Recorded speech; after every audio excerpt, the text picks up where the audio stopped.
This is your news source evening bulletin for today, Wednesday, the 11th day of January in the year 2023.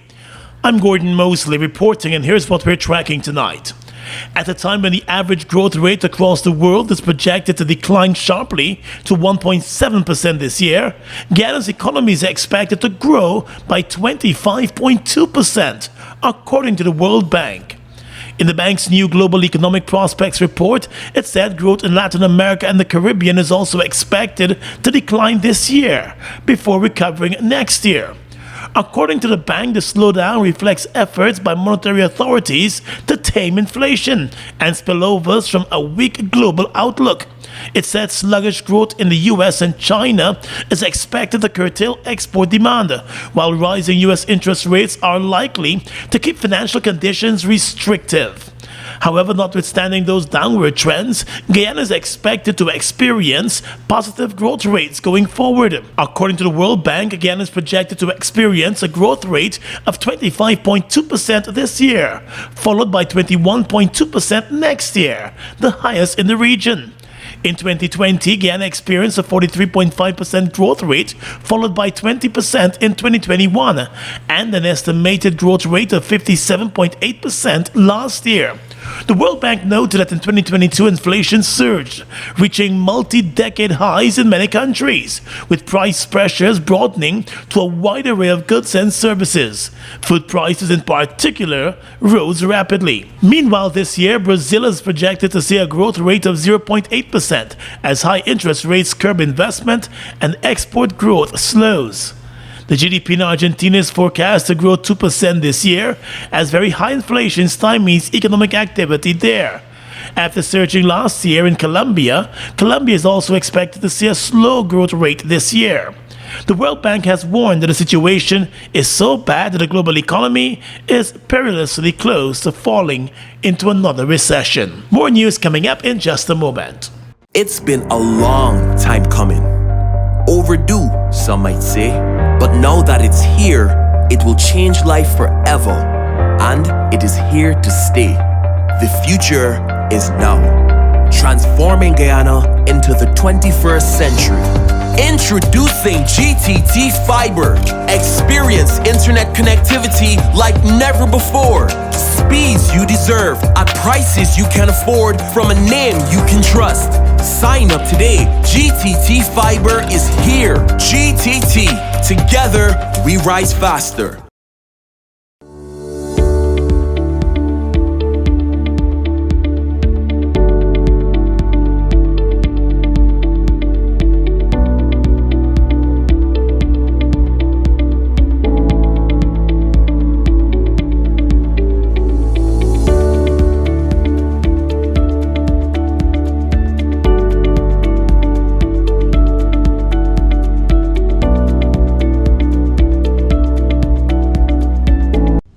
Giftland Office Max, we're all about customer satisfaction. Whether it's clothing and shoes for the ladies, gents, and kids, or for the latest electronics or hardware appliance, we're always thinking of satisfying you, our dear customers. Now you can shop online at www.giftlandofficemax.com or visit us at the Giftland Mall, where we're happy to serve each and every one of you. Get in the game with Buster. Win a full gaming setup, Xbox X, gaming chair, gaming speaker and headset, or any of over 60 weekly prizes like Oculus Quest 2, Mini 2 drone, Nintendo Switch, and many more top gaming prizes. Check below for details.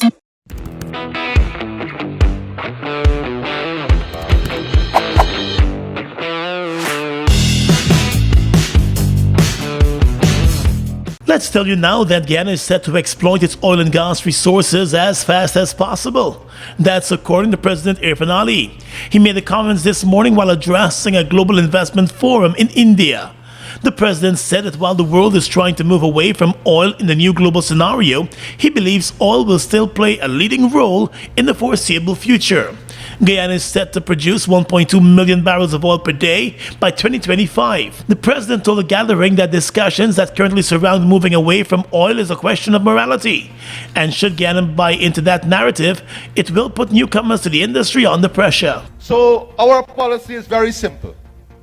We must exploit this resource as fast as possible in ensuring that the revenues that come build an economy that is strong, resilient, and sustainable on many and standing on many other pillars in a world 2030 and beyond. President Ali also said the country must position itself to become a global player in the new world economy. He said Guyana will not leave its resources undeveloped, but will use them for the benefit of the country's people and for massive infrastructural and other transformations. The world 2030 and beyond is going to be a much different world than we see today. Unless we reinvent ourselves and reposition ourselves in governments and in the private sector, we will not be able to build an ecosystem around our businesses that can compete in a world 2030 and beyond. With an additional 14 oil blocks now out for bidding, the president said this will also speed up the country's developmental process. He invited the Indian private sector to think carefully of being a part of Guyana's oil and gas sector and make big investments. Still with the energy sector, Guyana has received $75 million for carbon credits under the Red Carbon Credits Purchase Agreement, which it signed with the Hess Corporation last December. The $75 million represent the first payment issued by the company under the agreement, which allows for the purchase of high-quality carbon credits for a minimum of $750 million between 2022 and 2032, directly from the Guyana government. A statement from the government noted that the payment is a result of the government's continued recognition of the important role that the country's forests play in not only the development of the country, but in combating climate change globally. According to the government's Department of Public Information, two additional payments of $37.5 million each will be made during this year. One later this month in January and the other in July, bringing the total amount available for appropriation in this year's national budget to more than $150 million. The payments are expected to be deposited into a US-denominated account held by the Bank of Guyana overseas for onward transmission to the Consolidated Fund. The multi-year agreement for some 37.5 million red jurisdictional carbon credits was facilitated under the Architecture for Red Transactions Tree Carbon Credit Framework. In the world of politics, the search for a new General Secretary of the People's National Congress reform may be coming to an end, as the party's leader, Aubrey Norton, has asked Executive Member and Member of Parliament Dawn Hastings-Williams to serve in the position. On Tuesday, Mr. Norton confirmed to news source that he has met and held discussions with Ms. Hastings-Williams about serving in the key party position. He said it is almost a done deal. He said an official announcement will come soon. The position of General Secretary in the PNC reform became vacant a few weeks back with the official resignation of Gita Chandan Edmonds from the position. Chandan Edmonds stepped away after serving in the position for less than a year. She has promised to remain on the party's executive committee. It's your time to win big. Spend $2,000 or more at any Massy stores to enter our Christmas jackpot promotion. You can be the lucky winner of a brand new Nissan X-Trail. You can also win a sofa set, Samsung gas stove, motorcycle, $300,000 in cash, or a fabulous weekend trip for two. Shop now until January 31st for a chance to hit Massy's Christmas jackpot. Check out our Facebook, Instagram, or website for more details. Well, following complaints by residents and a recent publication by News Source about a section of the roadway at Burma Access Road in Maikoni, which has been falling apart months after it was built, the Ministry of Public Works has announced that the contractor who executed the works will now do remedial works in the area. In a release, the ministry said it engaged a contractor, Premium Asphalt, through the competitive bidding process for the rehabilitation of a section of the Burma Access Road in Maikoni. The road works, which commenced in April last year, were completed just in August. The ministry said the road works comprised placement and compaction of white sand and sand clay in sections where bulging of the roadway had existed. placement and compaction of 200 millimeters of thick crushed aggregates and 50 millimeters of asphalt concrete surface, along with the construction of the road shoulders and marking of the finished road surface, were done. The roadworks, inclusive of paving, were substantially completed in August, with overall completion of the project in November last year. The delay, the ministry said, was due to the weather. With the project's defects liability coming to an end at the end of this year, the ministry has since engaged the contractor on correcting the problems that have creeped up in the roadway. A fight between a 26-year-old work-in-arrest man and his 30-year-old reputed wife ended with the man's murder late last night at the hands of the wife. The dead man has been identified as Leroy Day. A police report said that after being away from their home for 4 days, Day showed up on Tuesday night and an argument ensued with his reputed wife, Shanice Clark, after she questioned him about the money to pay the rent for the home. The police report said a scuffle started between the two, and the man slapped the woman across the face before picking up a piece of wood and lashing her across the body.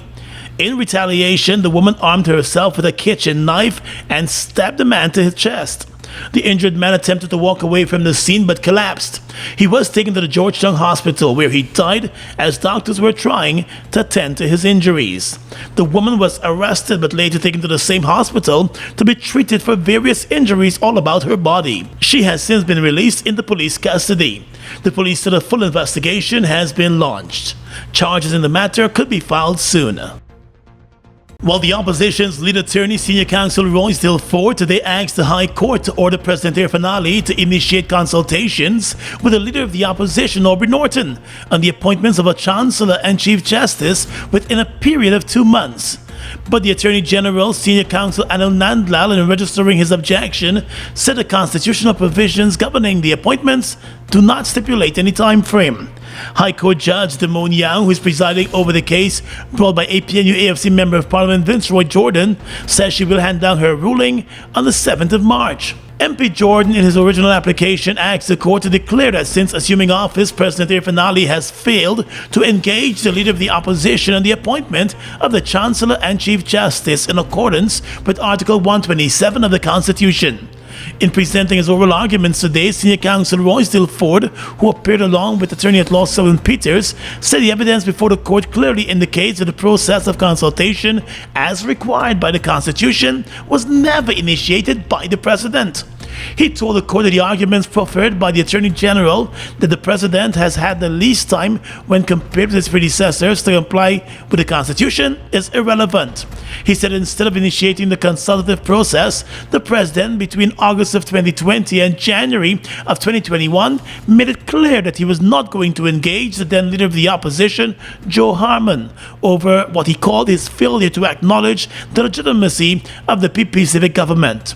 It was argued that even after the change in leadership within the opposition, the President continued to ignore his constitutional requirements. The attorney pointed out that after being sworn in as leader of the opposition in 2021, Mr. Aubrey Norton, in a letter to the President, called on the President to advance the process of appointing a Chancellor and Chief Justice. Mr. Norton went one step further and indicated his willingness to support the confirmation of the acting Chancellor and the acting Chief Justice. Arguing that the President had more than 2 years to facilitate the appointments, the Senior Counsel asked the court to compel the President to act. But Attorney General Anil Nandlal, in objecting to the arguments put forward by Mr. Ford, said though the case addresses a serious constitutional issue, the Constitution does not set a time frame for the appointment of the Chancellor or the Chief Justice. He said there is no time frame by which the President is bound. He said though the President had earlier indicated his unwillingness to engage Mr. Harmon, he publicly indicated that he was ready to meet with the then opposition leader unconditionally to consult on the appointment of various constitutional appointments. He said, however, by January of 2022, Mr. Harmon stepped down as opposition leader and the office was left vacant for close to 4 months, thereby stalling the consultative process. He said when Mr. Norton became opposition leader, the President engaged him on a number of constitutional appointments. The Attorney General argued that it was important for the President to address appointments that were necessary to fill vacant posts, such as the Office of Commissioner of Police. He submitted that the President will engage the opposition leader on the appointment of the Chancellor and Chief Justice at an appropriate time. Since 2005, those two offices of Chancellor and Chief Justice have not been held by persons with permanent appointments. Food Max Supermarket, located on the ground floor of the Giftland Mall, is your one-stop shop for all your grocery needs. We stock a variety of imported frozen meat and food products, fresh produce, and pet supplies, freshly made bread. Rotisserie chicken and patties are also available daily. Shop in comfort today at Food Max and let our courteous staff assist you in satisfying your shopping needs. Food Max, the fresh food specialist. It's one of your biggest goals, getting your own home, where memories are made, where happiness lives. You may feel that home ownership or renovation is beyond your reach, but we at Republic want you to know that there's always a way. Ask us about our suite of mortgages. Let's help make your housing wishes come true. Or advise on how the equity in your existing home can finance other dreams and goals. Call or go online to learn more. Get in the game with Buster. Win a full gaming setup, Xbox X, gaming chair, gaming speaker and headset, or any of over 60 weekly prizes like Oculus Quest 2, Mini 2 drone, Nintendo Switch, and many more top gaming prizes. Check below for details. Fuel it up and drive, Super 95. Tune up, fuel it up and drive, Super 95. Tune up, protect your fuel system, boy. High mileage and performance, boy. Guyana Super 95 gasoline gives you more reasons to drive and is available at 56 service stations nationwide. For affordable price, high performance, and high mileage, choose Guyana's Super 95 gasoline. Fuel it up and drive.